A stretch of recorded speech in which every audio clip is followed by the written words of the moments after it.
5ই September রাজবাড়ির গোয়ালন্দে ঘটে গেল এক অমানবিক বর্বরচিত ঘটনা।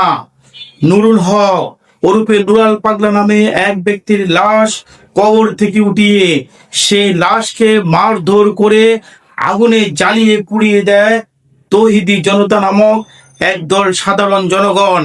ওই ঘটনাকে কেন্দ্র করে অর্ধ শতাধিক আহত এবং স্থানীয় একজন মানুষ নিহত হয়।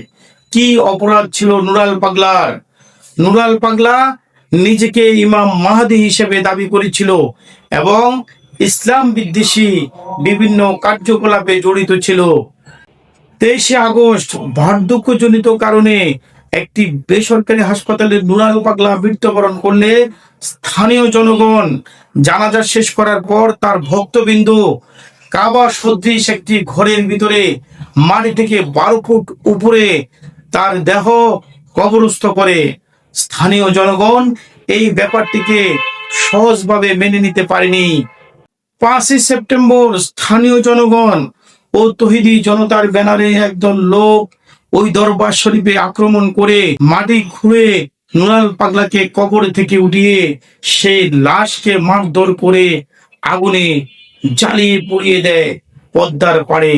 একজন মুসলমান যত বড়ই অপরাধী হোক, সে মরে যাওয়ার পর তার লাশকে কবর থেকে উঠিয়ে ফুড়িয়ে ফেলা, এটা কখনো মুসলমান বা ইসলাম ধর্ম সমর্থন করে বলে আমার মনে হয় না।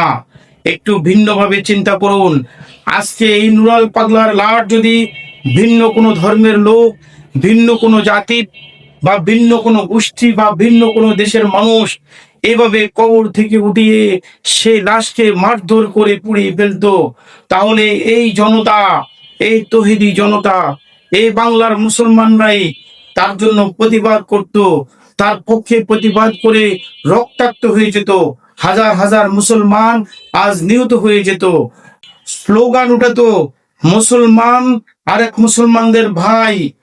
এক মুসলমানকে কিভাবে অন্য ধর্মের লোকেরা এভাবে পুড়িয়ে ফেলে, কিন্তু আজ মুসলমান হয়ে মুসলমানকে এভাবে কবর থেকে উঠিয়ে ফুড়িয়ে ফেলা ধর্মের স্বীকৃতি দেয় বলে আমার মনে হয় না।